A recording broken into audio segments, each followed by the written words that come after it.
But to another issue that also got a run in last night's debate, and again today, this idiotic accusation by Labor, blaming the Morrison government for what it calls the greatest foreign policy disaster since World War II, bigger than Vietnam. China's new security deal, the Solomon Islands, which lets China's naval ships dock and re-equip within missile range of Brisbane. And it also lets Chinese troops come in to protect Chinese assets with permission.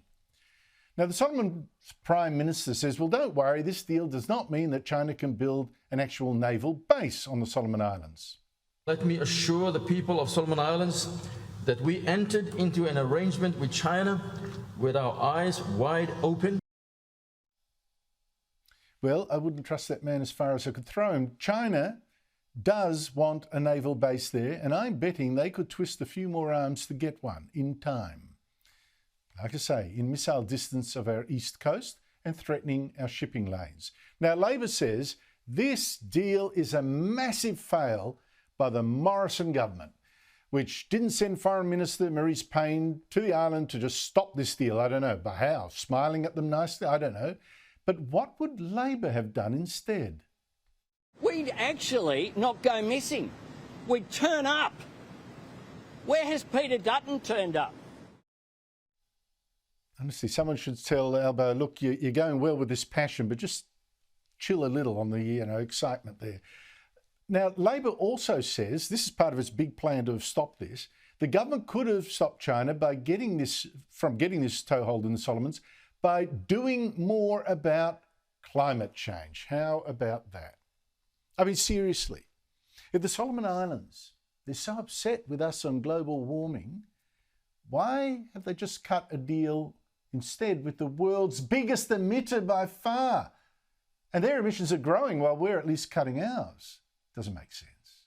And by the way, why is Labor saying this is Australia's fault, just Australia's fault, that the Solomons signed this deal, when this deal was also opposed by Solomon's opposition party, by New Zealand, and most importantly by the United States, and everyone failed to stop it?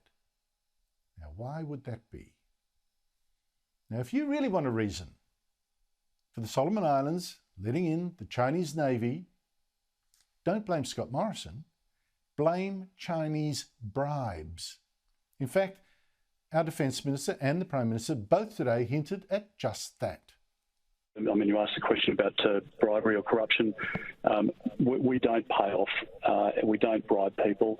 The Chinese certainly do, and there are some things that we can do. We can provide support for, but we can't win a deal at the end of the day if somebody is relying on a corrupt payment. We're dealing with an autocratic nation that is not playing by the normal rules in how they seek to influence other nations in our region. If you want more detail about what exactly they're talking about with corruption, read my column today in the News Limited papers. But if you want even more, keep watching, because joining me is Peter Kenilorea. He is an opposition MP in the Solomon Islands and chairs this Foreign Relations Committee. Thank you so much for your time. Why do you think your Prime Minister signed this deal with China? Well, for us, we see this as not benefiting the country at all, but something that we might be benefiting him and his government, particularly. They have agendas that they need to do. One big one for us is the planned extension of Parliament life from 4 to 5 years, which is hugely unpopular here in Solomon Islands. And in order to push those agendas, I think they might need some support in terms of backing to do that. I'm picking up that when you say backing, and I know there's always defamation laws, you might mean money. We've seen reports that Chinese funds controlled by the Prime Minister himself were used to bribe politicians into backing him last December to stay in office. We had one MP, Silas Tausinger, say that he and at least 3 others were offered $44,000 of Chinese money to support him. We had relatives of politicians, meanwhile, given Chinese scholarships.